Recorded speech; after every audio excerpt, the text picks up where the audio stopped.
आप सभी को जय मसीह की। परमेश्वर का धन्यवाद हो आज के दिन के लिए जो प्रभु ने हमें दिया है। अब ये वचन का समय है और हम प्रभु के वचन से आज देखेंगे, मनन करेंगे प्रभु आज हमसे वचन से क्या बातचीत कर रहा है। आइए हम वचन को देखिए। कुलुस्सी की पत्री 1 अध्याय उसका हम पढ़ेंगे 15 से लेकर के 17 तक। वह तो अदृश्य परमेश्वर का प्रतिरूप और सारी सृष्टि में पहलौठा है, क्योंकि उसी में सारी वस्तुओं की सृष्टि हुई, स्वर्ग की हो अथवा पृथ्वी की, देखी या अनदेखी, क्या सिंहासन, क्या प्रभुताएं, क्या प्रधानताएं, क्या अधिकार, सारी वस्तुएं उसी के द्वारा और उसी के लिए सृजी गई हैं।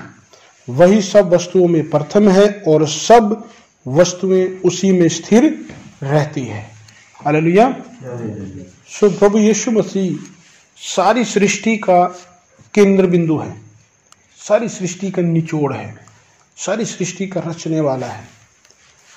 देखिए 16 वचन के आखिरी वचन में लिखा हुआ है, आखिरी लाइन में लिखा हुआ है, सारी वस्तुएं उसी के द्वारा और उसी के लिए सृजी गई है।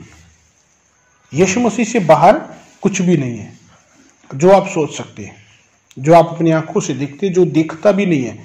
स्वर्ग भी, स्वर्गदूत भी, हालेलुया, सूरज, चांद, सितारे, पूरा ब्रह्मांड, हजारों करोड़ों तारे, और पृथ्वी में जो कुछ भी पेड़ पौधे, नदियां, पानी, पहाड़, पशु पक्षी, जानवर, तरह तरह के सब चीजें किसके लिए? यीशु मसीह के लिए। इंसान आदम और हवा किसके लिए? यीशु मसीह के लिए। कलीसिया, चर्च, विश्वासी किसके लिए? यीशु मसीह के लिए। हालेलुया। सब वस्तुएं उसी के द्वारा है, उसी के लिए और उसी के द्वारा सृजी गई है। इसलिए हमारी आराधना का जो महत्व है, आराधना का जो केंद्र बिंदु है, वो कौन होना चाहिए? यीशु मसीह। इसलिए यीशु मसीह का नाम को महिमा देना, ऊंचा उठाना हमारे जीवन का मुख्य उद्देश्य है, क्योंकि सब कुछ उसी के द्वारा है। जितना सोना चांदी, धन दौलत, आशीष, बरकत, चंगाई है, सब उसी के द्वारा है। इसलिए हमें यीशु मसीह को जानना है। 17 वचन में कहता है, वही सब वस्तुओं में प्रथम है। सबसे पहले परमेश्वर के मुख से क्या निकला है? शब्द, वचन। शब्दों धरती, शब्दों आकाश, शब्दों शब्द भया प्रकाश। परमेश्वर के मुख से क्या निकला? सबसे पहले शब्द, वचन, और वही वचन क्या हो गया? देहधारी हुआ। उसी वचन से, वही वचन यीशु मसीह है, और वही वचन से सारी सृष्टि की रचना हुई। परमेश्वर ने कहा ये हो जाए तो वो हो गया। हालेलुया। इसलिए सारी चीजें उसी में स्थिर है। पृथ्वी आसमान में लटकी हुई है, घूमती रहती है इतनी स्पीड से, कोई भी नहीं, इसको कुछ भी नहीं हो रहा, फिर भी चलती जा रही करोड़ों हजारों सालों से। हालेलुया। पानी अपनी जगह पे। समुद्र कभी कभार सुनामी आ जाती, भूकंप आ जाता, तब जमीन पर पानी आता, नहीं तो वो वहीं पे है। बड़ी बड़ी झील आती है, बड़े बड़े जो क्या बोलते हैं, लहरें आती है, फिर भी उसका पानी किनारे पे आकर के रुक जाता है। एक अद्भुत बात यह है, धरती पर 3 हिस्से पानी है, एक हिस्सा ही जमीन है, मिट्टी है बस। उसी में नदियाँ, समुंदर, उसी में नदियाँ, पहाड़, पेड़ पौधे, लोगों के रहने की जगह, खेती बाड़ी की जगह, सब कुछ आता है। हालेलुया।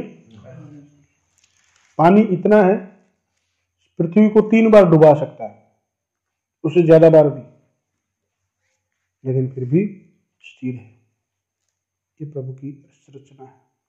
इसलिए हम सब लोग यीशु मसीह के नाम को धन्यवाद करें। इसलिए प्रभु का वचन में कहता है, वही क्या है? सब बातों में प्रधान है, सब चीजों में। इसलिए वो सब नामों के ऊपर श्रेष्ठ नाम है। शैतान भी एक स्वर्गदूत था, उसके ऊपर भी यीशु मसीह का नाम श्रेष्ठ है। जब हम यीशु मसीह को अपने जीवन में गहराई से, पवित्रता से, शुद्धता से हम बसा लेंगे, तो हम लोग, हालेलुया, उस नाम की पावर, उस नाम की सामर्थ को, जो नाम है यीशु नाम, अपने जीवन में देख नहीं पाएंगे। जैसे बिगड़े गाया, यीशु तेरा नाम सबसे ऊंचा है, सब से जो हमारे विरोध में है छुटकारा देता है, हमें बचाता है, सामर्थ्य रखता है। इफिसियों की पत्री में, पवित्र बाइबल में यदि हम देखें, उसका उल्टे हाथ में थोड़ा सा हम लगाएंगे। इफिसियों की पत्री इसका 1 अध्याय में जब हम पढ़ते हैं 20 वचन से, तो हम यहां पर देखेंगे, जो उसने मसीह में किया कि उसको मरे हुओं में से जिलाकर स्वर्गीय स्थानों में अपने दाहिनी ओर सब प्रकार की प्रधानता और अधिकार और सामर्थ्य और प्रभुता के और हर एक नाम के ऊपर, हालेलुया, हर एक नाम के ऊपर, जो न केवल इस लोक में पर आने वाले लोक में भी लिया जाएगा, बिठाया है। और क्वेश्चन 22 कहता है, सब कुछ उसके पैरों तले कर दिया और उसे सब वस्तुओं पर शिरोमणि ठहराकर कलीसिया को दे दिया। हालेलुया, सब वस्तुओं के ऊपर शिरोमणि, सब चीजों के ऊपर, इसलिए सब उसके सामने झुक जाते हैं, इसलिए सब उस पवित्र के सामने गिर जाते हैं। कोई दर्शन नहीं कर पाता, कोई उसके सामने खड़े होने की हिम्मत नहीं रख पाता है, क्योंकि वो इतना पवित्र है, इतना सामर्थ्य, इतना महिमामय है, इतना शुद्ध है, हालेलुया, कि इंसान उसको अपनी आंखों से देख नहीं सकता। पौलुस ने देखा था जब वो शाऊल था, अंधा हो गया, हालेलुया, थोड़ा सा वो भी ज्योति देखी, बस उसने प्रभु को नहीं देख पाया, ज्योति देखी। उसने बोला, ये प्रभु तो कौन है? तो उसने बोला, मैं यीशु हूं जिसे तू सता रहा है। हालेलुया। मेरे प्रियो, प्रभु का नाम क्या है? सब नामों के ऊपर, केवल पृथ्वी के ऊपर नहीं है। देखिए इसमें लिखा है 21 वचन में, सब अधिकारों के ऊपर, प्रधानता, सामर्थ और प्रभुता के और हर एक नाम के ऊपर, जो इस पृथ्वी पर है और जो न केवल इस लोक में यानी कि पृथ्वी के ऊपर पर आने वाले लोक में भी लिया जाएगा, उन नामों के ऊपर भी। आने वाला लोक कौन सा? नई पृथ्वी, स्वर्ग, जहां हम लोग जाएंगे, चाहे नरक में हो चाहे स्वर्ग में हो, सब नामों के ऊपर भी श्रेष्ठ नाम है, सदा सर्वदा के लिए। हालेलुया।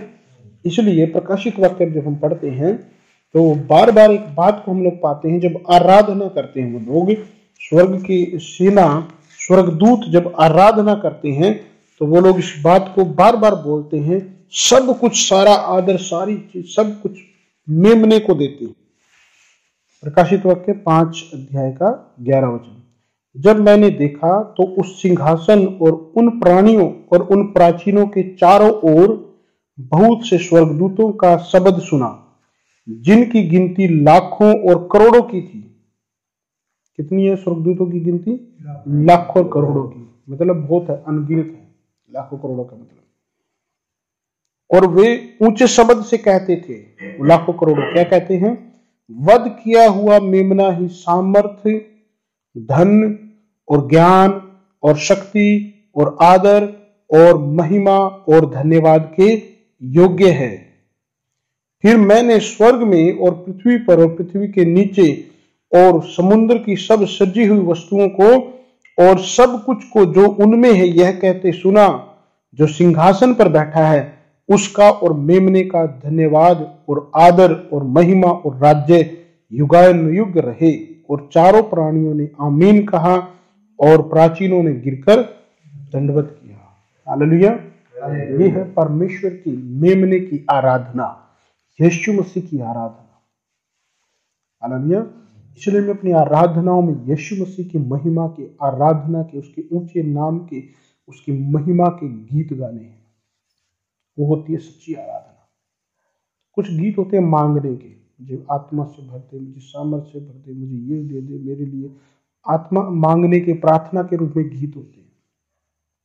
हालेलुया। कुछ गीत होते हैं जिसमें प्रभु भोज के गीत, यीशु मसीह की मृत्यु के गीत, जन्मदिन के गीत, अलग अलग प्रकार के गीत हैं। लेकिन कुछ गीत होते हैं जो सिर्फ आराधना के, तारीफ के, स्तुति के, महिमा के गीत, वो हमें प्रभु से जोड़ते हैं, उसकी महिमा के साथ हमें जोड़ देते हैं, उसकी उपस्थिति को हमारे जीवन में ले आते हैं। समय समय पर सब प्रकार के गीत गाए जाने चाहिए, लेकिन सबसे ज्यादा हमें उसकी आराधना के गीत गाने हैं, ताकि लोग और हम लोगों का पूरा मन और ध्यान उस सर्वशक्तिमान प्रभु की ओर लगा रहे जिसने सब कुछ की रचना किया है, वो है प्रभु यीशु मसीह। हालेलुया।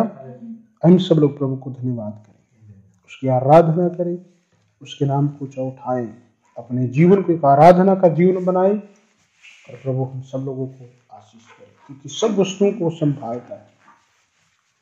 हालेलुया। खुदावंद प्रभु परमेश्वर धन्यवाद, हमारे जीवनों के द्वारा हर प्रकार से सारी महिमा आपको मिलने पाए, आपका नाम ऊंचा उठाया जाए, आपकी प्रशंसा वचन के इन सुनने वालों पर आप आशीष सुंडेल दे, इनकी आत्मा को आपकी आराधना और महिमा के लिए, स्तुति गान के लिए खोल दे प्रभु जी। आराधना के गहरे महत्व को, गहराई उस हालेलुया भेद को जानने पाए, जो आराधना हमें आत्मा में प्रभु आपके स्वर्ग तक पहुंचाती है। खुदावंद यीशु आपका